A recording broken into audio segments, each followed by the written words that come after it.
홈팀 강원 포메이션은 4-4-2이며 가브리엘은 빠른 발과 폭발적인 돌파로 공격 전개의 중심을 담당하고 있다.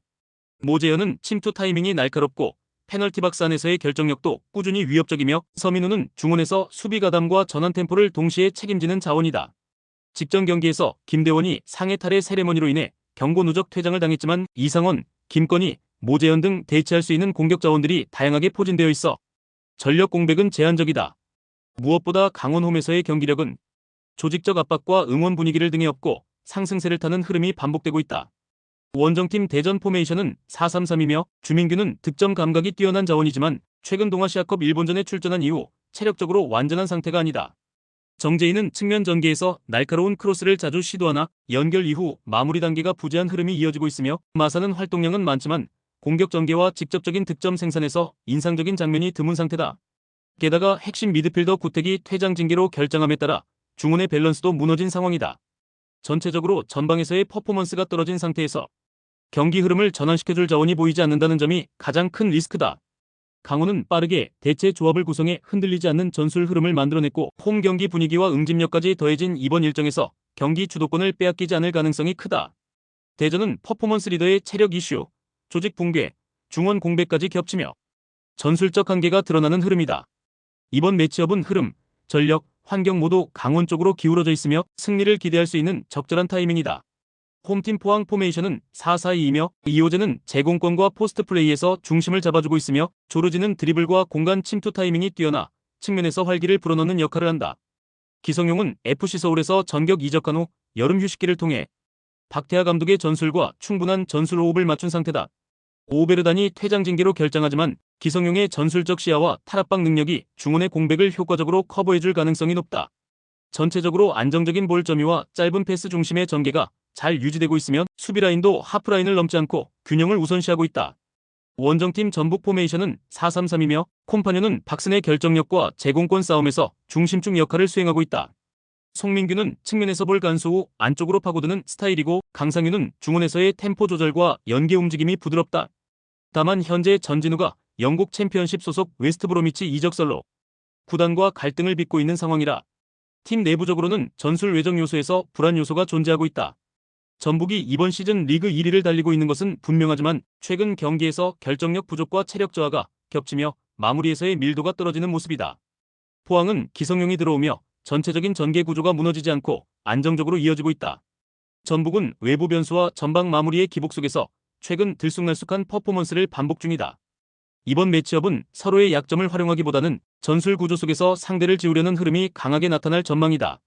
결국은 쉽게 흐름이 기울지 않는 균형 싸움 속에서 무승부 가능성이 타당한 시나리오로 설득력을 갖는다. 홈팀 제주 포메이션은 4-3-3이며 공격 전개는 빠른 전방 압박과 날카로운 측면 침투에 기반을 두고 있다. 이번 여름 이적 시장을 통해 특유의 왼발킥 능력이 돋보이는 패드링유를 영입하며 세트피스와 측면 공격에 강한 무기를 장착했다. 또한 성남 시절부터 전방 압박과 연계 플레이에서 특화된 티아고를 데려오며 하반기 반전을 준비하고 있다. 전체적으로 빠른 템포 속에서 결정적인 마무리를 노리는 전술 구조가 갖춰지고 있으면 더운 제주 홈 특유의 기후를 활용해 원정팀의 체력 소모를 유도하는 경기를 설계하고 있다.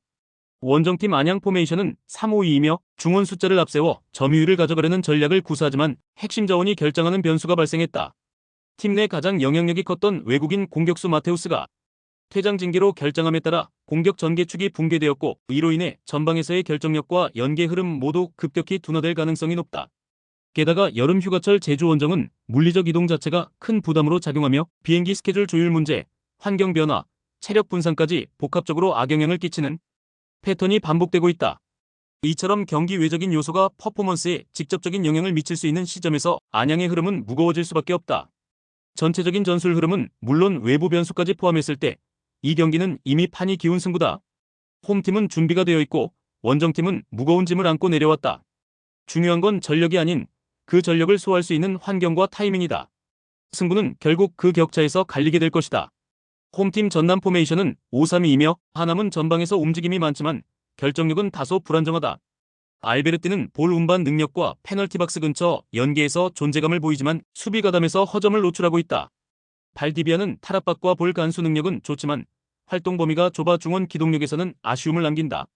윙백들이 오버래핑 이후 복귀가 늦고 후반으로 갈수록 블록 간격 유지가 무너지는 장면이 반복되고 있다. 원정팀 수원 삼성 포메이션은 4-3-3이며 일류첸코는 제공권과 세컨볼 상황에서 높은 결정력을 보여주고 있다. 파울리뇨는 빠른 침투와 날카로운 크로스 능력을 모두 갖춘 자원으로 좌우 측면 전개의 핵심이다. 이규성은 중원에서 템포 조절과 전개 시작점 역할을 맡으며 수비 전환 시에도 안정적인 위치를 유지하고 있다. 수원은 측면 수적 우위를 기반으로 상대 뒷공간을 공략하는 전술적 구조가 매우 명확하고 최근 경기에서 이 루트의 성공률도 높다. 전남은 수비 라인을 유지하지 못하며 오버래핑 이후 대처가 늦어지는 구조적 약점을 반복하고 있다. 수원 삼성은 빠른 템포의 측면 공략과 일류첸코의 연계 마무리를 통해 상대 박스를 공략하는 방식이 안정적으로 정착되고 있다. 전술적 흐름과 전개 속도에서 수원이 앞서는 만큼 이 경기는 전남의 수비 붕괴를 공략한 수원의 전략적 승부가 될 가능성이 높다. 홈팀 김포 포메이션은 3-5-2이며 루이스는 활동량은 많지만 결정적인 찬스 연결에는 제한적인 역할이다. 박동진은 박스 안 침투보다는 중거리포를 노리는 빈도가 높으며 디자우마는 후방 빌드업 시 패스 선택이 안정적이나 전방 침투 가담은 소극적이다. 김포는 전체적으로 3백을 바탕으로 안정적인 수비 전개에 집중하고 있으며 공격 시 전환 속도가 늦고 결정적인 찬스 연결이 드물다. 특히 전반보다는 후반에 더 신중하게 운영하며 체력 안배와 실점 억제에 더 집중하는 전략이 반복되고 있다. 원정팀 안산 포메이션은 3-4-1-2이며 사라이바는 전방에서 움직임이 많지만 결정적인 연계 플레이에서 비효율적인 장면이 많다. 김우빈은 수비 전환에서는 성실하나 공격 전개의 핵심으로 작용하긴 어렵고 제페르소는 위치 선정이 좋으나 볼 터치 수가 적다.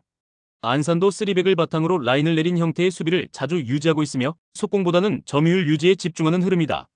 득점보다는 실점 억제를 우선순위에 두는 전술적 접근이 뚜렷하며 공간 침투보다 좌우 전개를 통한 견제 중심 구조다. 김포와 안산 모두 후방에 무게를 두는 전술을 유지하며 공격 전개에 있어 속도와 창의성 모두 부족한 흐름이다.